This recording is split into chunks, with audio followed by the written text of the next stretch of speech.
Entonces, buenos días a todos otra vez. Vamos a empezar hoy con nuestra clase lunes 7 de septiembre. Estábamos hablando de los sujetos del proceso y hemos mencionado hasta ahora al juez, a las partes, los terceros intervinientes y mencionamos también a los apoderados. Dentro de los apoderados mencionamos las vicisitudes que pueden ocurrir,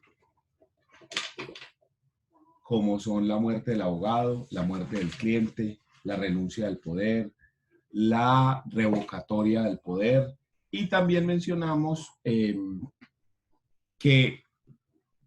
cuál es el tipo de contrato que se celebra entre un cliente y el abogado y cuál es la forma de cobro del mismo. Entonces hablamos de que se cobraba de dos formas, a cuota litis y se cobraba cuota fija.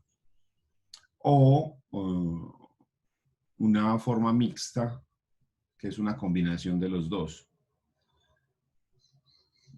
Vamos a hablar de las facultades que se le otorgan al abogado dentro del poder. Entonces, facultades del apoderado. Pongámosle como subtítulo a eso, facultades del apoderado.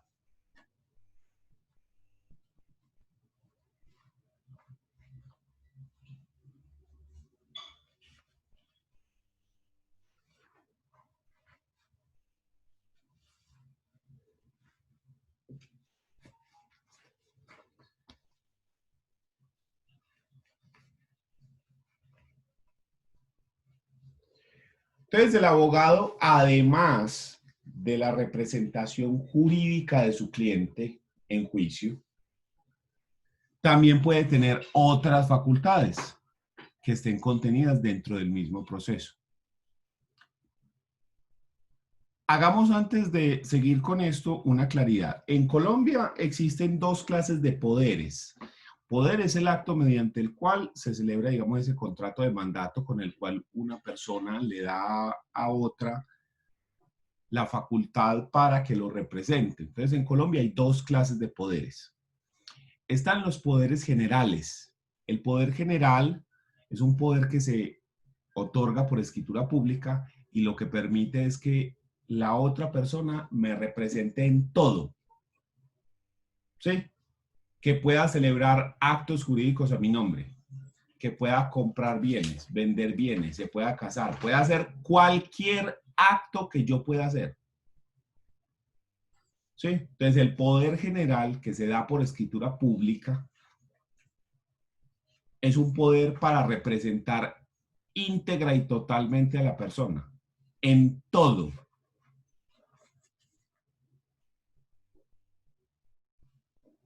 Es casi como si yo le doy permiso para que usted actúe a mi nombre, ¿ya? Como si yo le doy permiso para que usted se vuelva mi persona. Ese es el poder general. Ese no es el poder que se le da a un abogado. Ese poder general es un poder para todo, lo que les digo, para firmar actos, para vender bienes, para comprometerse, para firmar contratos, para hacer cualquier cosa que pudiera hacer la persona, ¿ya? Se otorga por escritura pública y se debe revocar por escritura pública. ¿Qué otra clase de poder hay? El poder especial.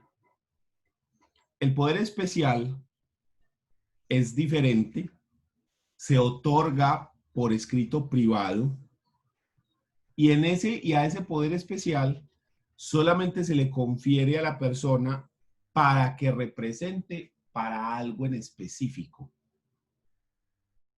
para que represente al poder dante en algo especial, como su nombre lo indica.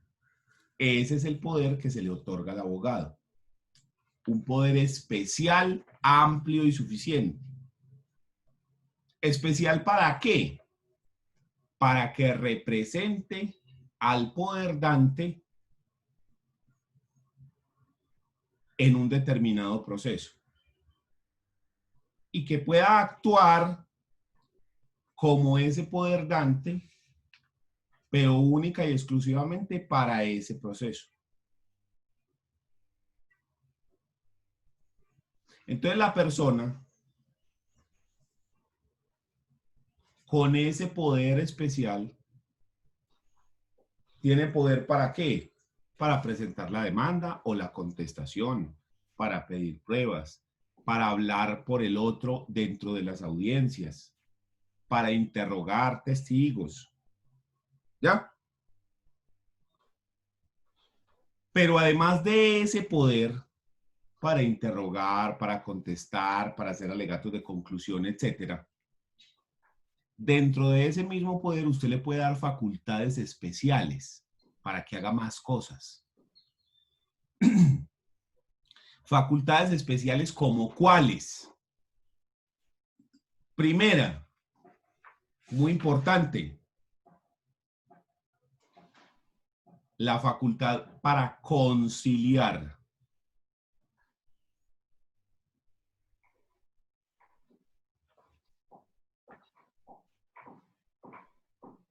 Esta implica que llegados a una conciliación judicial, la que se celebra dentro del proceso,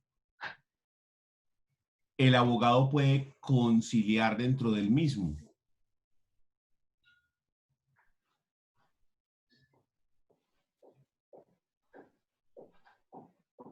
Es decir, que puede negociar y aceptar o rechazar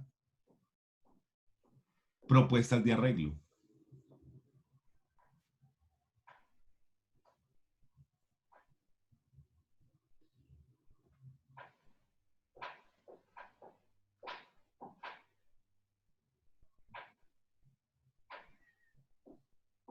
Entonces, sin esta facultad, si se celebra una audiencia de conciliación dentro del proceso, es al cliente a quien le toca negociar. Es al cliente al quien le toca hablar y el abogado simplemente calla y se queda a un lado. Es al cliente al que le toca aceptar, rechazar y hacer la negociación dentro de la audiencia de conciliación. Pero, por ejemplo, ¿qué pasa si el cliente no está o no puede asistir a esa audiencia por la razón que sea? Si usted no tiene la facultad para conciliar, no se puede celebrar la audiencia de conciliación sin la persona, porque usted no tenía la facultad. Entonces, como recomendación, siempre pongamos la facultad para conciliar, porque si en cualquier evento se llegara a celebrar una audiencia de conciliación, que siempre en los procesos se debe hacer una, pero a petición de parte se puede celebrar una audiencia de conciliación en cualquier momento del proceso hasta antes de que se dicte la sentencia. Entonces es importante que haya esa facultad para conciliar, porque como en cualquier momento se puede dar una audiencia de conciliación dentro del proceso, como en cualquier momento se puede intentar resolver el asunto por conciliación, entonces es muy importante que esto quede expreso dentro del poder para que no tengamos problemas a la hora de hablar de la representación del cliente y de qué es lo que puede y no puede hacer el abogado. ¿Listo? En el mismo sentido que el anterior es transigir. Transigir. Y es para que el abogado pueda celebrar contrato de transacción. Acuérdense que este contrato de transacción es otro método alternativo de solución de conflictos, ¿sí? Que está regulado en el Código Civil y que lo que permite a las personas es, mediante la firma de un contrato, de un pacto, se hacen concesiones recíprocas. Yo cedo, vos me cedes, y gracias a eso se resuelve el conflicto y tiene los mismos efectos que una sentencia, es decir, que hace tránsito a cosa juzgada y presta mérito ejecutivo. Es otro de los métodos alternativos de solución de conflictos. Está regulado en el artículo 2469 del Código Civil, 2469. Entonces es importante que esté esta facultad porque como este método alternativo puede darse en cualquier momento, al igual que la conciliación, y se puede resolver tan fácilmente los casos, entonces que haya la facultad para transigir ahí expresa dentro del poder por si de pronto tenemos la situación de poder resolver el proceso sin que tengamos que acudir a la sentencia, sino poderlo resolver antes. ¿Qué otra facultad? Partir. La facultad de partir.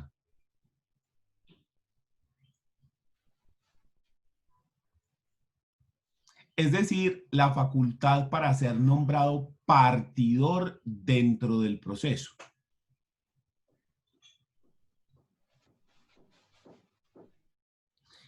Esa facultad solo opera en los procesos liquidatorios.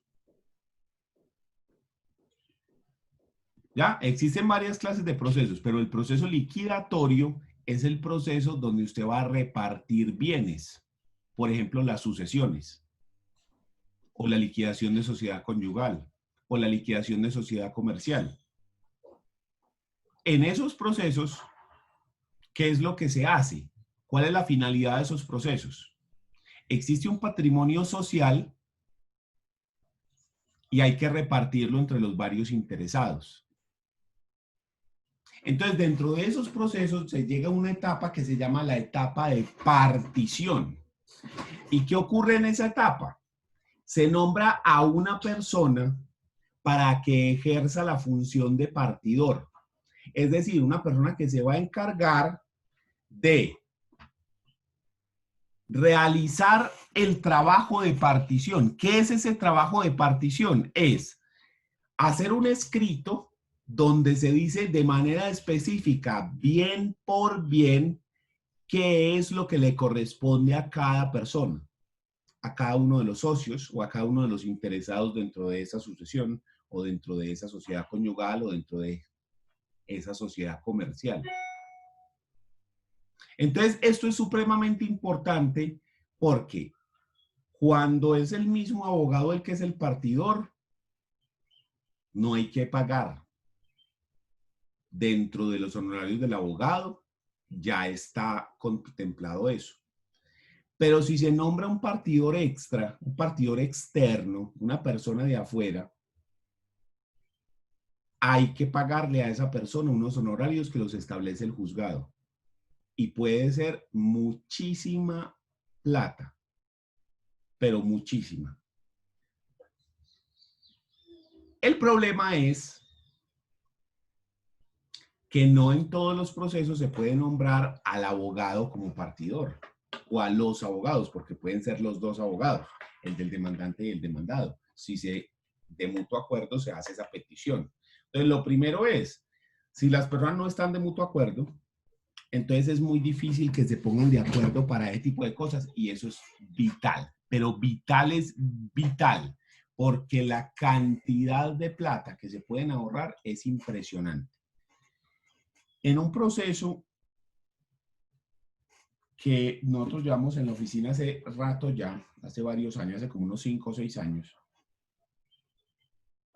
se nombró un partidor en una sucesión, pero en ese caso no fue por desacuerdo entre las partes, sino que eran menores de edad. Entonces, había una norma del Código de Procedimiento Civil que decía que si alguna de las personas que van a repartir eran menores de edad, se tenía que nombrar un partidor externo obligatorio. Ya eso no es así. Entonces, ¿qué ocurrió? En la sucesión había un señor que dejó 2 hijos menores de edad, todos 2. Uno como de 1 añito y el otro como de 5 añitos. Nosotros representábamos a uno de los herederos. Otras abogadas representaban al otro de los herederos. Solamente eran esos 2. Y lo que se había dejado era derechos. Un derecho en una finca, un derecho en una sociedad, un derecho en un local, un derecho en un apartamento, un derecho aquí, un derecho acá. ¿Sí? Nada estaba, él no era dueño del 100% de nada. Todo era en derecho. Un derecho aquí, un derecho aquí, un derecho aquí, un derecho aquí. Entonces nombraron un partidor. A nosotros nos surgía que esa sucesión se presentara rápido, que se terminara rápido, ¿ya? Porque ahí no había que discutir nada, o sea, había una cantidad de derechos, un derecho a una finca, un derecho en un edificio, un derecho a un apartamento, un derecho aquí, un derecho aquí, un derecho aquí, un derecho aquí. Entonces, ¿qué era lo que había que hacer? Repartir en comunidad y por individuo 50-50, 50 para un niño, 50 para el otro. Nada, eso no tiene ciencia. Entonces nosotros queríamos que eso saliera rápido. Nombraron el partidor. Entonces llamamos a la persona.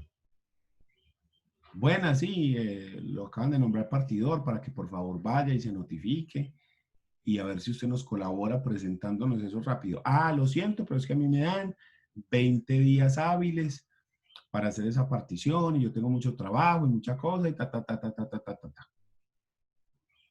Entonces le dijimos, ve, hagamos una cosa. Es una sucesión, son puros derechos, dos niños, 50-50. Hagamos una cosa, nosotros le redactamos la partición. 50 para este, 50 para este. Usted la revisa y la presenta para que nos colabore. Así no le toca hacer nada, solamente firmar.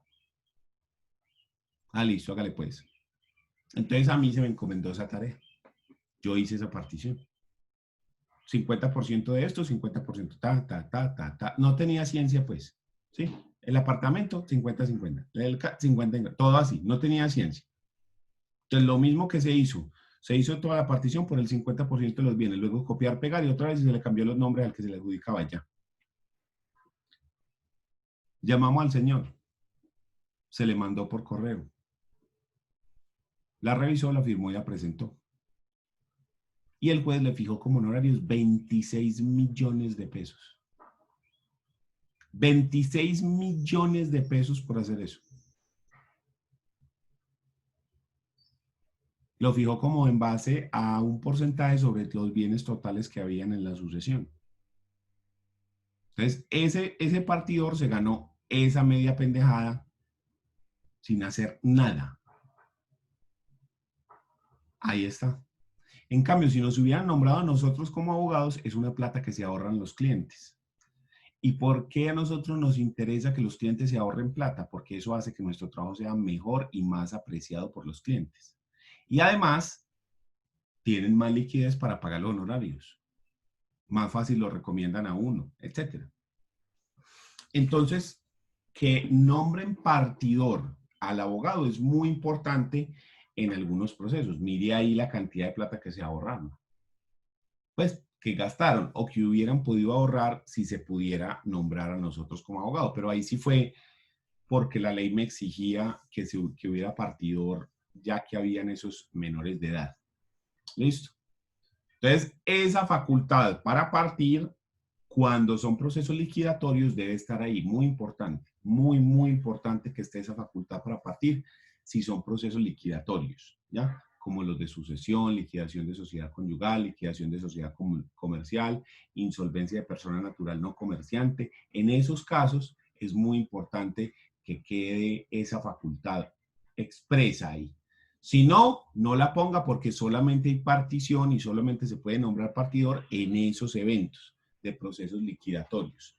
Y son procesos muy comunes, pues liquidación de sociedad conyugal, liquidación de sociedades comerciales y sucesiones son procesos pues que se ven así, pero por montones. Entonces es muy importante que quede esa facultad ahí clara. ¿Listo?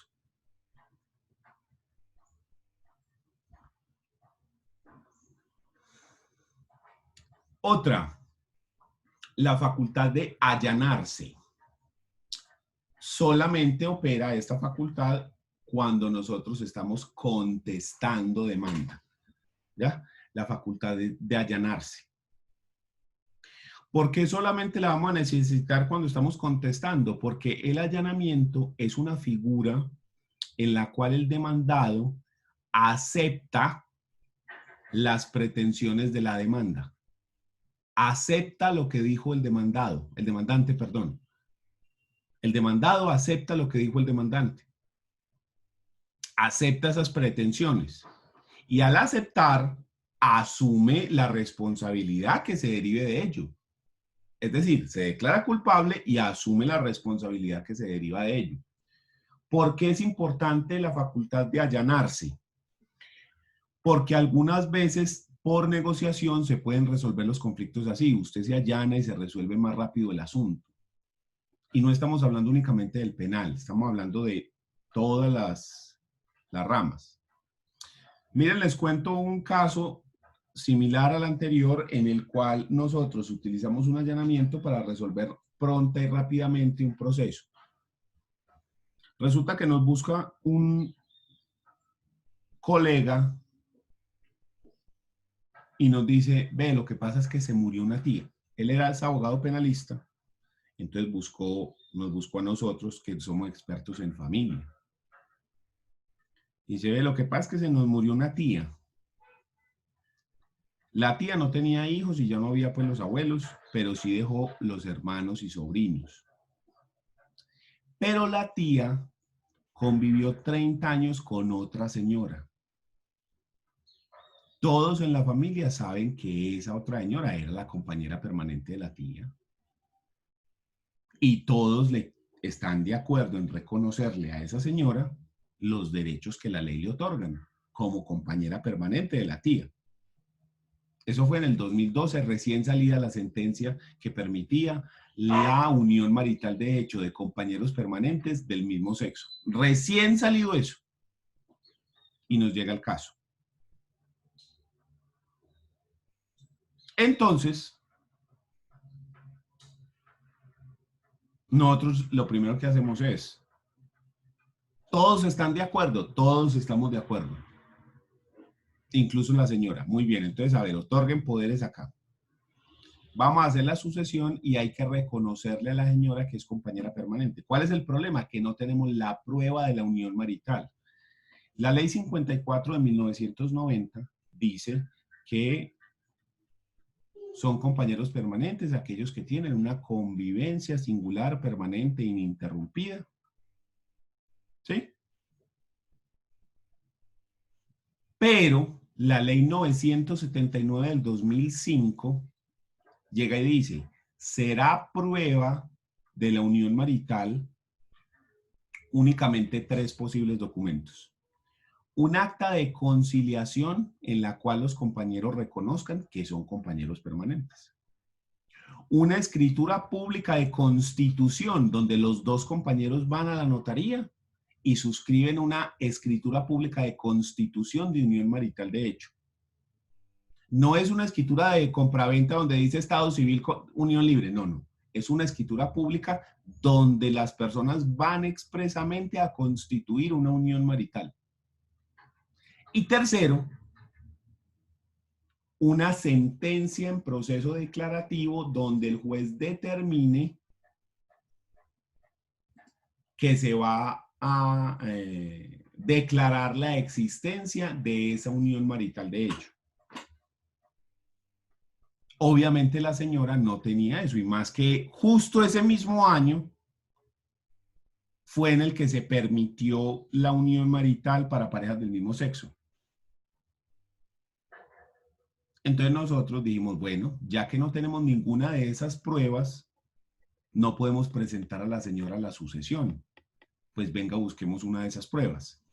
Entonces intentamos hacer una escritura pública con la compañera permanente supérstite y los herederos, o una conciliación.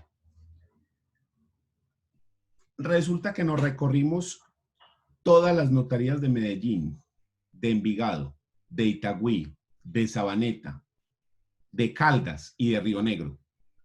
Y en ninguna de ellas nos dejaron hacer esa escritura pública porque había una sentencia de la Corte Suprema de Justicia donde decía que los estados civiles y la unión marital de hecho se equipara a un estado civil, lo cual es un problema grave porque los estados civiles tienen reserva legal, solamente los pueden crear, modificar o extinguir el Congreso.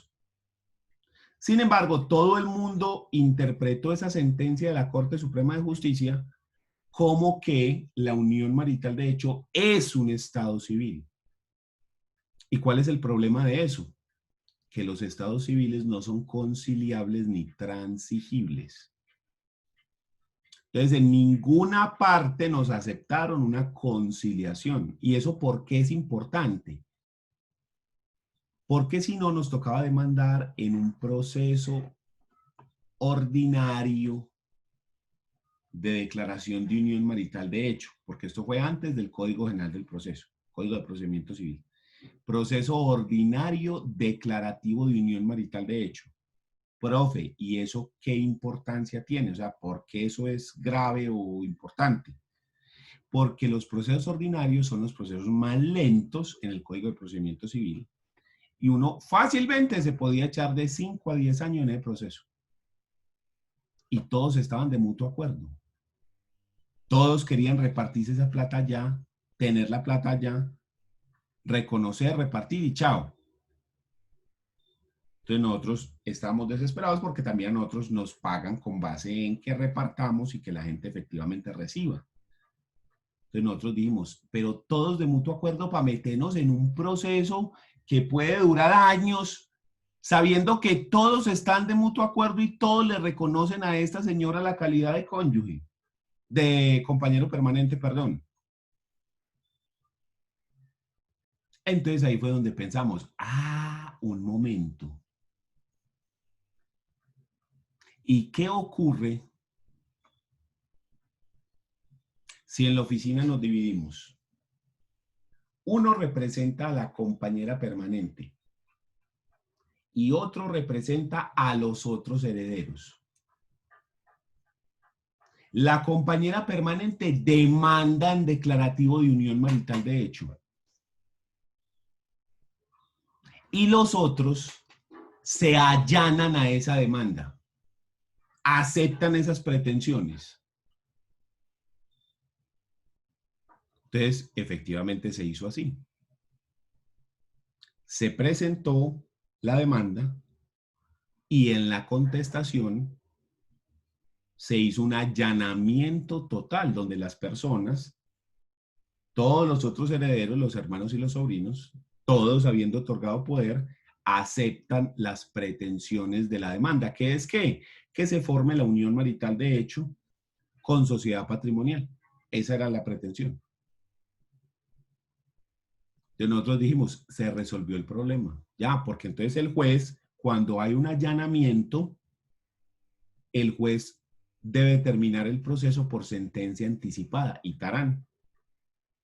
Pues resulta que no, porque en ese caso, como la compañera permanente de Superstit estaba muerta, entonces usted tiene que demandar a los herederos conocidos del muerto,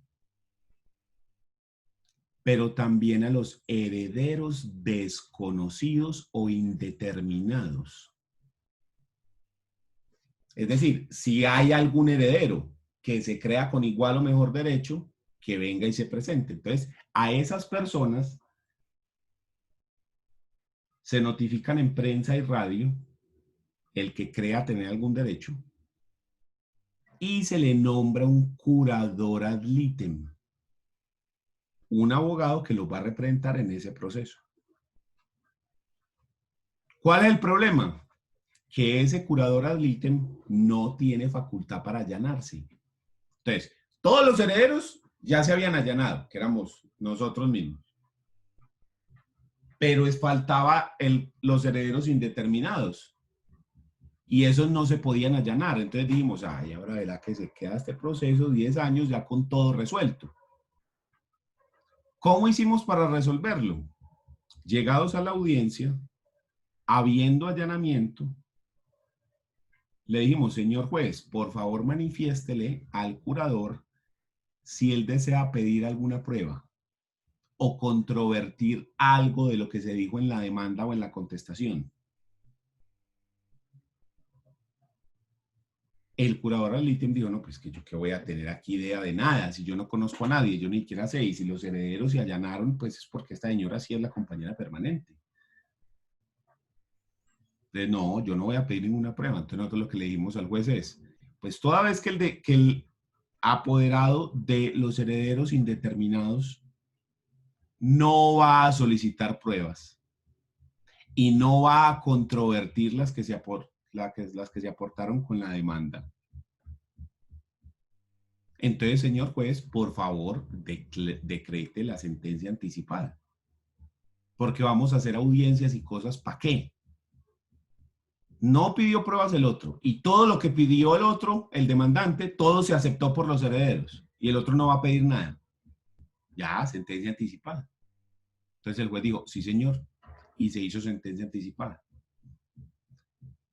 Todo eso se demoró 6 meses, teniendo todo eso, o sea, desde que se presentó la demanda hasta que se dio la sentencia anticipada, fueron 6 meses.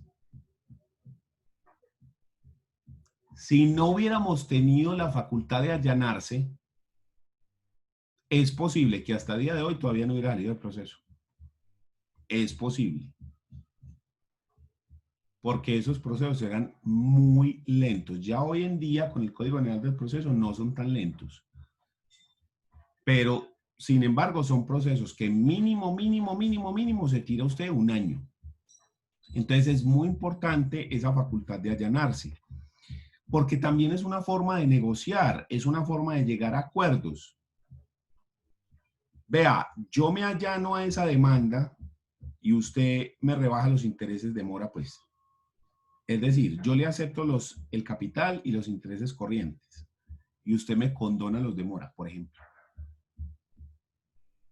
Entonces, ese allanamiento es importante que vaya ahí porque uno no sabe cuándo pueda necesitar allanarse para solucionar el conflicto de manera más fácil. Y miren el penal, si las personas se allanan a los cargos, pueden tener una rebaja hasta del 50%. Entonces, muchas veces la defensa del abogado no es, esta persona no es culpable, esta persona no hizo nada, sino que la defensa puede ser, venga, allánese, que lo condenen, pero que se le haga la rebaja de pena del 50% y con eso se reduce ostensiblemente la sanción. Entonces, ese allanamiento es una facultad importante. Solamente vamos a poner la facultad para allanarse cuando estamos contestando la demanda, no cuando se está demandando. ¿Listo? Y entonces, ¿cuál sería la facultad contraria si estamos demandando? La facultad contraria es, pongamos ahí, desistir.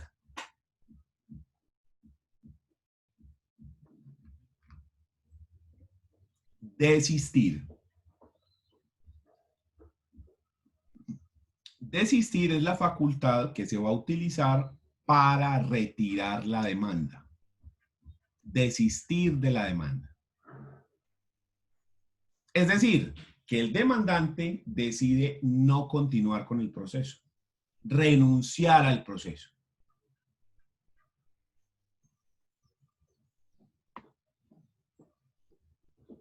Entonces volvemos al asunto. ¿Por qué sería importante, si yo soy demandante, poner una facultad para no demandar, para desistir de esa demanda? Porque eso es importante. Volvemos a lo mismo. Porque puede que esa sea la fórmula de solución que nos permita resolver el conflicto. Esa puede ser la fórmula de solución a la que lleguemos, digamos, en una conciliación o en una transacción. Usted desiste de esa demanda y entonces resolvemos por este lado. Entonces es importante que esa facultad esté ahí, la facultad de desistir. ¿Cómo se desiste la demanda? Usted va al proceso, al juzgado y dice, vengo a retirar la demanda. Y se retira la demanda, se la entregan a usted literalmente y ya se acabó el proceso. Porque el demandante desiste, ya no va más con esa demanda. ¿Sí? Terminó esa demanda. Entonces es muy importante. Es muy importante poner esa facultad, pero solamente cuando estamos demandando, ¿ya? Cuando estamos contestando es la de allanarse, cuando estamos demandando es la facultad de desistir. ¿Qué es? Renunciar al proceso, no continuar, retirar la demanda. Siguiente facultad o siguiente punto. Recibir. Recibir. Esta es una facultad que le sugiero yo por el punto de vista de asegurar honorarios y cobros. ¿Ya?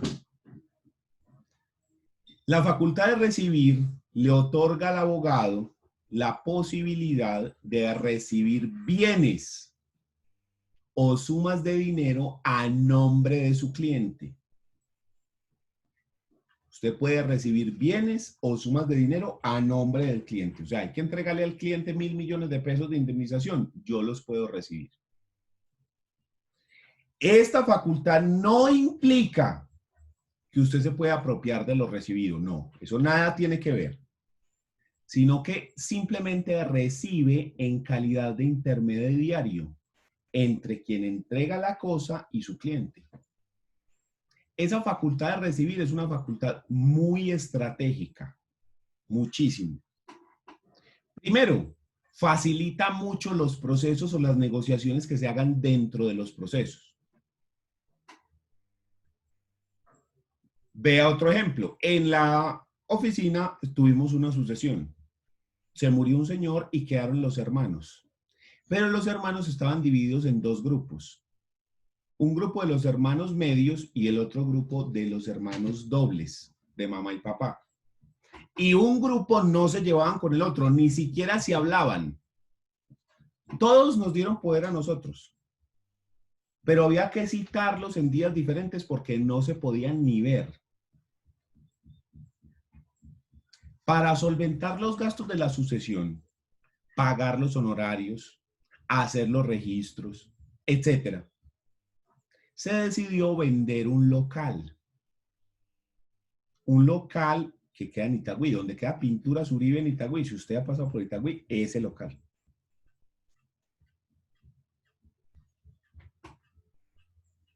Ese local se vendió algo así como por 700 millones de pesos. Eso ya fue hace muchos años, entonces no me acuerdo bien. Eso fue hace como 6 o 7 años. Como 700 millones, pongámosle 700. Y la gente de Pinturas Uribe dijo, nosotros los pagamos en efectivo. Eran como 15 o 16 herederos.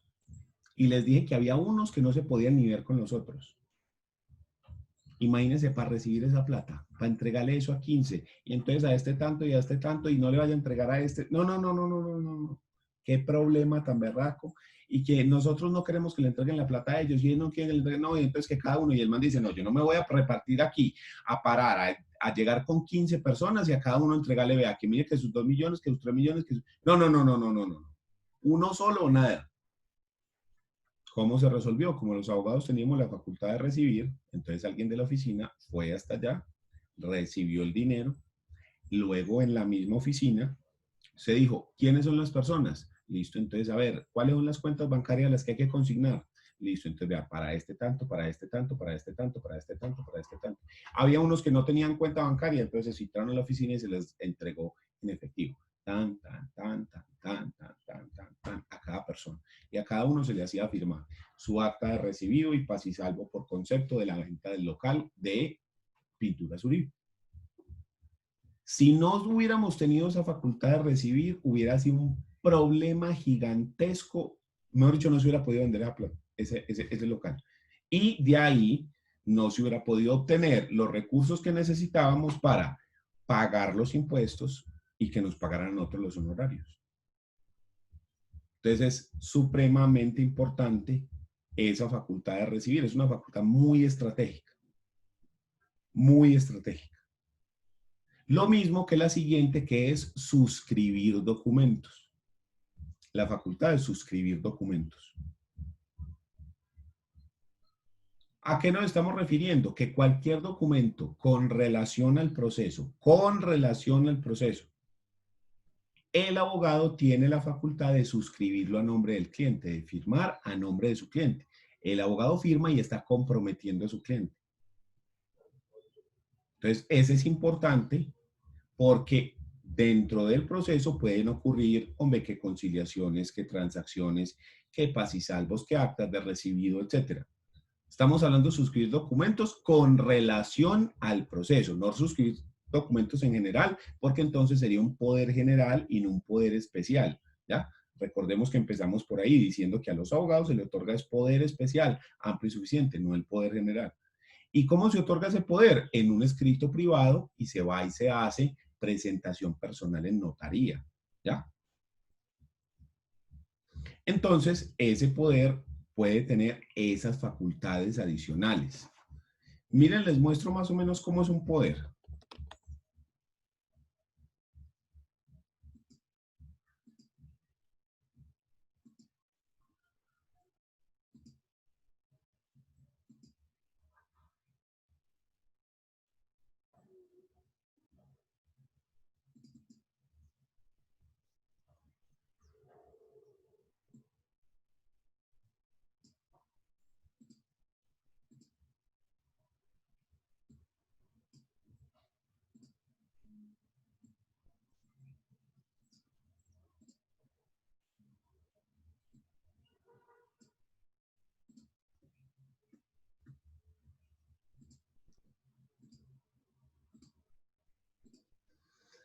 Esto es un poder para una sucesión en juzgado. Entonces está dirigido al juez de familia, ¿ya? Asunto, poder. Y entonces dice, este es el nombre de la persona, del cliente. Aquí va la persona que otorga el poder. Dice, tal persona mayor de edad, domiciliada en el municipio, identificada como aparece al pie de mi firma, actuando en calidad de madre y representante legal de el hijo, ¿sí? Identificado con el NUIPTAN, quien actúa en calidad de hijo y heredero. Confiero poder al doctor Daniel Opera Díaz, abogado domiciliado en Medellín, para que tramite ante su despacho la sucesión del señor tal, fallido el 2 de mayo de 2020, residenciado en Medellín, lugar de su último domicilio, en la dirección, y aquí se pone la dirección tal. ¿Listo? Si yo lo dejo hasta acá, es el poder para hacer la sucesión y no más. Entonces uno le agrega este segundo párrafo. Mi apoderado tiene facultades expresas para iniciar el proceso de sucesión, inventariar los bienes, partir, la que habíamos mencionado ahorita, conciliar, transigir, sustituir, recibir. ¿Sustituir qué? Sustituir el poder. Recuerdan que ya habíamos mencionado una de las vicisitudes, que se puede sustituir el poder, entregarle el poder a otro. Recibir, la acabamos de mencionar, solicitar medidas cautelares, tramitar obtención de paz y salvo y todas las demás inherentes a esta clase de proceso. Sírvase reconocerle personería para actuar en mi nombre, atentamente, el nombre del poderdante, la cédula, y uno acepta nombre, cédula, tarjeta profesional. ¿Listo? Así es como se hace un poder especial para un determinado proceso. En ese caso, ese es un poder para una sucesión. ¿Listo? Entonces, ahí tenemos ese párrafo siguiente que contiene las facultades expresas, además de la representar a la persona dentro del proceso, las otras facultades que puede contener el poder o que debe contener el poder para facilitar de esta manera la presentación, digamos, de esa demanda y de todos los trámites que puedan darse con relación a ese proceso y a ese poder en específico. ¿Listo? Entonces, además del poder, usted también debe poner a su cliente a firmar el contrato de honorarios profesionales. ¿Sí? Es muy importante que usted ponga a la gente a firmar el contrato. Dentro del contrato va a decir a qué es a lo que usted se está comprometiendo a realizar proceso de esta y esta manera, pero más importante aún, que esté ahí dentro de ese contrato los honorarios que usted está cobrando para que se evite problemas después, que el cliente no quiere pagar, que no es toda esa plata, que usted por qué me está cobrando tanto, que eso que era tan fácil como así que tanta plata. Entonces, para usted evitarse esa clase de problemas, siempre usted pone a firmar, junto con el poder, a la persona lo pone a firmar el contrato. Entonces, cuando el cliente dice, listo, llevemos el proceso, usted siempre le va a mandar dos documentos la primera vez. El primer documento es el poder que le va a otorgar a usted para representarlo. Y el segundo es el contrato. ¿Por qué se los debe enviar juntos? Para que la persona vaya a la notaría y le haga presentación personal y reconocimiento de firma y contenido a ambos, tanto al poder como al contrato. De esa manera, el notario nos certifica que esa persona, Pedro Pérez, fue el día tal y tal y tal a la notaría y firmó el documento tal y el documento tal. ¿Ya? Entonces, de esa forma, usted se asegura. Primero, que al poder se le dio presentación personal. Y segundo, que el contrato también. Hoy en día, después del decreto 806 del 2020, no es necesario que los poderes tengan presentación personal. La presentación personal es un sello que se le pone en la notaría donde el notario certifica que Pedro Pérez vino personalmente y firmó ese documento. No es necesario esos sellos, esas presentaciones personales, porque ese decreto 806, que tiene una vigencia por 2 años, permite que los poderes se otorguen por escrito privado sin la necesidad de la presentación personal. ¿Ya?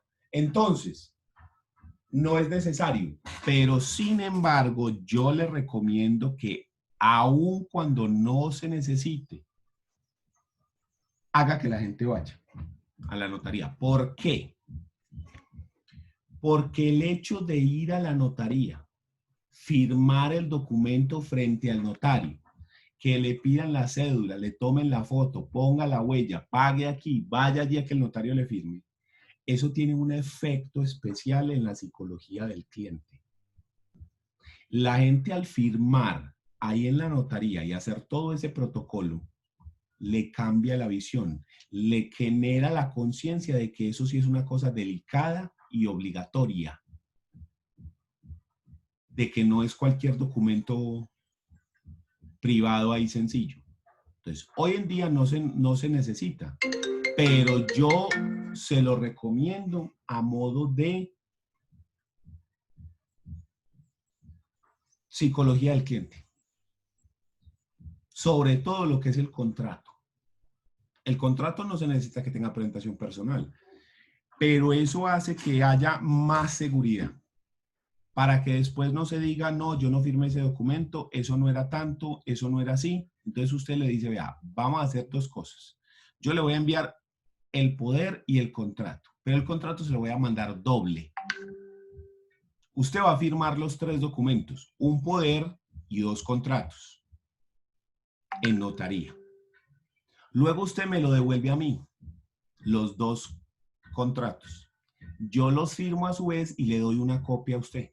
De modo que usted queda con un contrato y yo quedo con un contrato. Firmados y con presentación personal. Reconocimiento de firma y contenido.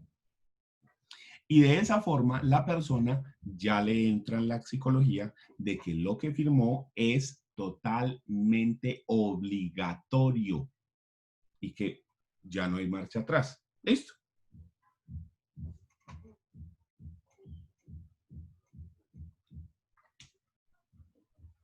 Muy bien, y miremos el último punto, que son los deberes del abogado, para con esto finalizar el tema de los apoderados. Deberes del abogado. Los deberes del abogado los enuncia taxativamente el artículo 30 de la ley 1123 de 2007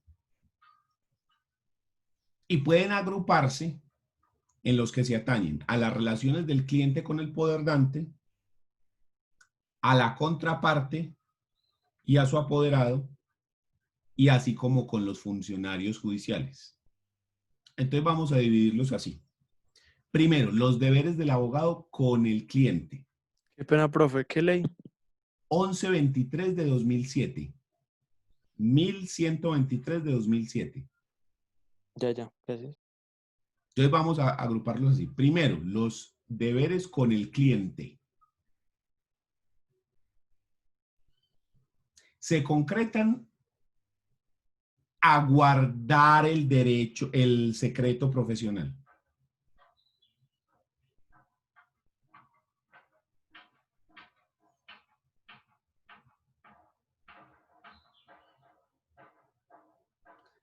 a atender con diligencia el encargo encomendado. ¿Cómo así que con diligencia?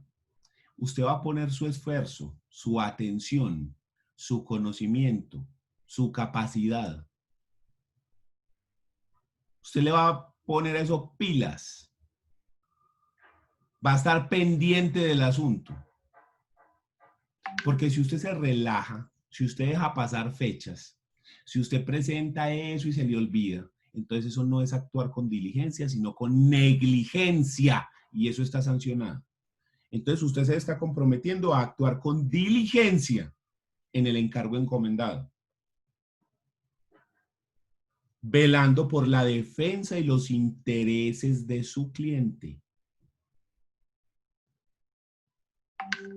Y diligencia también es que si el cliente me pide información sobre el proceso, yo se la sepa dar y se la pueda dar de manera oportuna.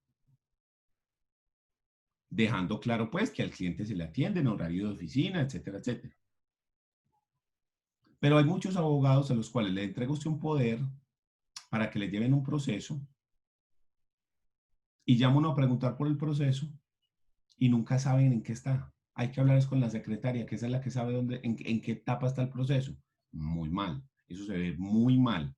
El abogado tiene que tener un récord de en qué es que está el proceso, en qué vamos, porque eso es una pregunta repetitiva de los clientes. ¿Qué pasa con lo mío? ¿Cómo va el proceso? ¿En qué está? Entonces uno siempre sabe, el proceso está en esta etapa, falta esto, se demora por esto, va a salir por esto, el juez va a decir esto, el demandado va a decir esto. Siempre tener claro en qué etapa está el proceso y poder informarle oportunamente al cliente.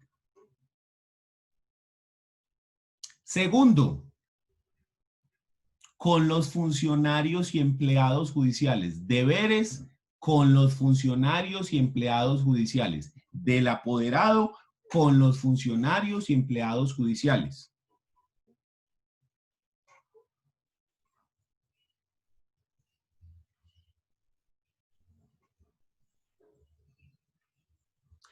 Consiste en observar el respeto y la seriedad que ellos merecen.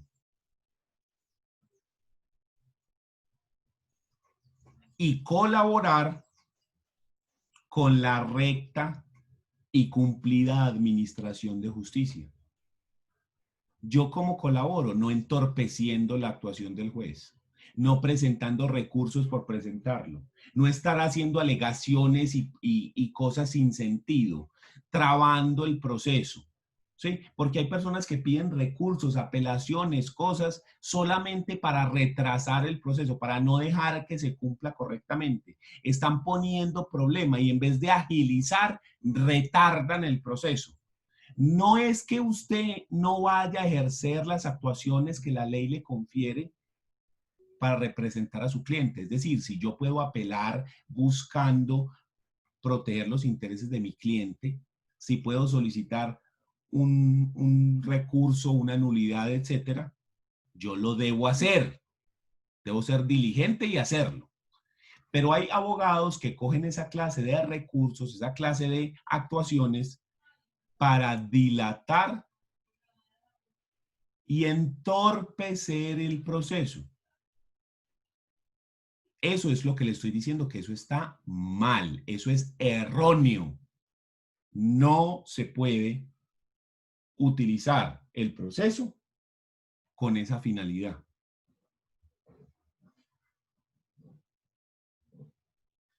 Y tercero, en su calidad, los deberes en su calidad de profesional.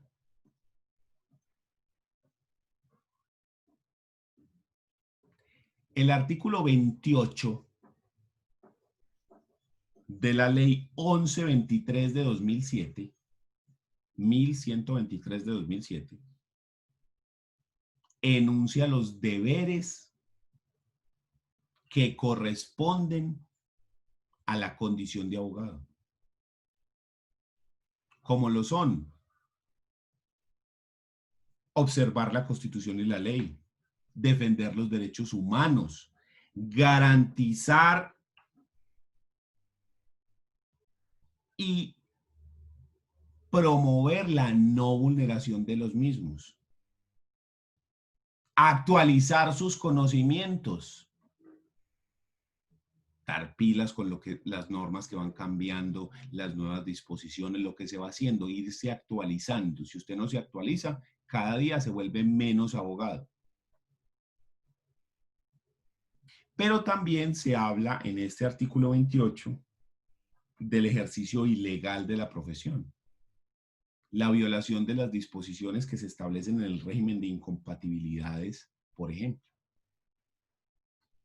Entonces, usted como profesional tiene la obligación de cumplir con los deberes que se enuncian en esta ley. Artículo 28 de la ley 1123 de 2007. Y como tarea usted la va a leer, ese punto. Y también el anterior, el del artículo 30, pues 28 y 30.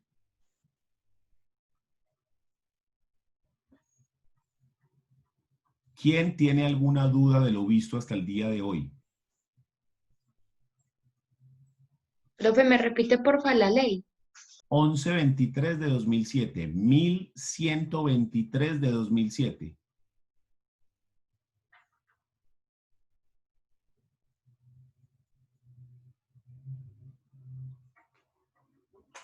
¿Alguien más tiene alguna duda?